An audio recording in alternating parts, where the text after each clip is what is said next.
Vai. Conte aí pra nós. Bom, o histórico do CEA é mais ou menos assim. Em Rio Grande, aqui em Rio Grande existiam algumas pessoas interessadas na questão ambiental. Muito pontual, assim, né? Então tinha gente que era interessada na questão de cachorro, de cavalo, maltrato com os animais, e pessoas interessadas mesmo mais na questão do desmatamento, né? Outros na questão da poluição, outros enfim, muito voltado para a questão da poluição hídrica aí por causa das fábricas, a partir dos anos 70.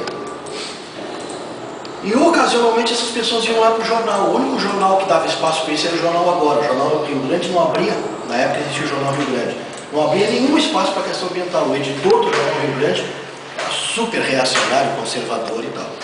E as pessoas ocasionalmente iam lá para o jornal. Se fizer uma pesquisa no Jornal Agora, lá de antanho, a fundação do Jornal Agora vai ter algumas matérias dessas pessoas assim, muito individualmente, indo lá reclamar da poluição, ou do desmatamento, ou enfim. Acontece que chegou um certo momento que essas pessoas resolveram começar a se falar entre elas. E chegaram à conclusão de que, criando uma entidade voltada para o meio ambiente, né, elas teriam muito mais força no debate ambiental, na disputa ambiental, do que solitariamente. Inclusive algumas iam lá na prefeitura, pediam audiência com o prefeito mandava lá para tal secretário, ficavam naquela perambulância sem ter nada muito efetivo. Bom, essas pessoas então que acabaram se conversando entre elas, né, acabaram fundando o Centro de Estudos Ambientais do CEA. E era um grupo muito heterogêneo, para ter uma ideia. Tinha trabalhador do porto, trabalho literalmente braçal mesmo, do porto, né? Tinha estudante de segundo grau, tinha estudante de terceiro grau na época, né? Tinha pessoas com formação acadêmica já formada na área de especialização em plantas, por exemplo, no caso do seu Bartolomeu, né? Tinha pessoas que eram estudiosas de história, guerra, por exemplo, que depois se tornou-se funcionário da FURG, era apaixonado pela questão histórica, né? Gostava muito de ler isso, né? E se chegaram também algumas pessoas que tinham esse cuidado com relação aos animais domésticos, animais urbanos, né? Tá. Tem nomes de outras pessoas que tu lembras, assim, além do Guerra e do Bartolomeu? Eu tenho, Nelson Júnior, né? A nossa amiga Márcia Chaplin, o seu Bartolomeu Guerra. É que eu lembro mais do pessoal que estava mais próximo, mais orgânico, né? Aquela da Argipa, que depois Lenira Amaral participava das reuniões do CEA também, mas ela já tinha uma instituição dela, a Argipa, que por sinal é Instituição de Defesa dos Animais, talvez seja a mais antiga do estado do Rio Grande do Sul, 1940 alguma coisa, a Argipa, né? Deixa eu ver mais alguém, assim, eu lembro mais do pessoal mais orgânico, né, que participava. Tinha um que era acadêmico de medicina, na época, que ele não quis participar disso, né? E aí ele solitariamente ainda foi fazer algumas matérias de jornais, mas depois nunca mais se viu falar nele. Não sei se também se formou, se foi embora de Rio Grande, nunca mais ouviu falar nele, né? Então quem não concordou em fundar o CEA, praticamente depois não se ouviu mais falar dessas pessoas em termos de expressão. Juntamente com isso, nessa época, entra para o jornal Agora uma jornalista, me foge às vezes o nome porque faz horas que eu não lembro o nome dela, não sei se vai te lembrar, moreninha, baixinha, lembra? Depois foi para Zero Hora em Porto Alegre, daqui a pouco eu lembro o nome dela, tinha um aspecto indígena ela, moreninha, baixinha, rostinha redonda, parece até que ela tinha nascido na ilha, Marinheiros, era jornalista do Jornal Agora, depois foi para Zero Hora e mandaram ela para um posto interessante lá na Zero Hora, depois foi embora até de Porto Alegre, não vi mais falar nela. Ângela, eu lembro, mas eu não lembro isso. Do sobrenome. A Ângela foi muito interessante porque é o seguinte, o Jornal Agora tinha um editor-chefe, que hoje ele está na Câmara de Vereadores de São José do Norte, né, que ele tinha uma postura meio conservadora, assim, que o CEA falava, mesmo que se fosse não o seu Bartolomeu, ou fosse alguém Né? Ah, não vai um estudante lá falar então vai um cara com uma formação lá, o seu Bartolomeu falar, ele muita coisa desconsiderava, né? Ah, mas o empresário falava, ele botava o que o empresário falava, os editoriais dele, né, não tinham, tinha uma postura muito conservadora, assim, reacionária e tal.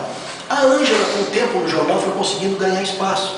Chegou um momento que a questão ambiental chegou a ser manchete no Jornal Agora, em Rio Grande, que era muito, o Jornal Agora era um jornal de tiragem muito maior que o Jornal Rio Grande, já naquele momento. E várias vezes nós temos recortes de jornal aí que tem matérias de capa, né, da questão ambiental, retirada de areia das dunas por parte da prefeitura, nós fotografamos, denunciamos e tal. Bom, quando o SEA se constituiu ali, como ONG, né, combinou-se o seguinte: qual vai ser a primeira ação nossa para nós colocarmos para a sociedade a existência do SEA? Um grande prato cheio na época era o Porto do Rio Grande, que não tinha como tem hoje, nem sei se ainda é hoje isso, o armazém A5, que era um armazém de cargas perigosas, não existia isso. As cargas perigosas chegavam no Porto, né, e eram colocadas em qualquer lugar lá. Né? E o que aconteceu? Como no SEA tinha esse senhor aí, que ele era funcionário do Porto... Não lembro o nome dele. Não lembro o nome dele, agora não lembro o nome dele. O que se combinou? Se combinou o seguinte: um dia nós vamos fazer uma entrada lá no Porto, tá? E vamos ter que fotografar isso aí e fazer uma denúncia. Isso vai dar um baita do estouro. Foi quando esse cara do Porto disse: olha, tia, eles embarcaram no Porto do Rio Grande o agente laranja. Né? E quem tinha mais conhecimento da área química também era o Guerra. O Guerra tinha conhecimento da área química. Esse cara aí trouxe uma amostra, o Guerra levou e analisou e disse: é um agente laranja mesmo. Né? Tá, vamos entrar durante o dia. Você tentou entrar por dentro da associação portuária lá, mas aí vazou, um cara lá meio que ficou desconfiado, a guarda do porto, a gente sentiu que dobrou a vigilância, pô, os caras vão nos engatar, não vai dar em nada. Resultado, um dia nós fomos à noite lá, aí à noite nós entramos. Entrou esse companheiro aí, entrou o Nelson Júnior, eu entrei, entramos nós três, eu acho que o Guerra... Passaram pela guarda do Porto? Não, aí nós não entramos lá pela frente, né? Nós entramos lá pela associação portuária. Sim, entraram clandestinamente. Entramos clandestinamente. E aí fomos, né? Não lembro se... Não, preto, cilíndrico. E aí, resultado, fomos nesse armazém, né? Aí se verificou isso, se fotografou, sim, se fotografou e tal, tudo isso, e levamos para o jornal. Se a gente for fazer uma pesquisa no jornal agora, saiu uma matéria que o agente laranja estava no Porto 83, isso aí? Isso foi 83, 84, por ali, né? Que o agente laranja estava no Porto de Rio Grande, que o Porto não tinha um armazém específico para cargas perigosas, que os trabalhadores estavam sendo expostos a doenças. Já pegamos aí, a própria Ângela se prontificou de entrevistar, porque esse funcionário do Porto que estava no SEA pegou o endereço de alguns funcionários do Porto que estavam doentes, aí foi entrevistar os caras eram lá do Porto, que antigamente eles coqueavam saco, hoje em dia também, mas nem tanto, eram estivadores, né? Então entrevistaram esses estivadores que estavam doentes, estavam adoentados, e eles tinham muito contato com esses armazéns onde tinham esses produtos perigosos. E aí se juntou com isso, ficou um baita campo batendo nisso, deu uma repercussão estadual, inclusive isso aí, né? Que fez com que a direção do Porto se movimentasse. Aí a direção do Porto se obrigou a criar, então, a partir disso, né, o armazém chamado Armazém A5, que então para ali só iam as cargas perigosas.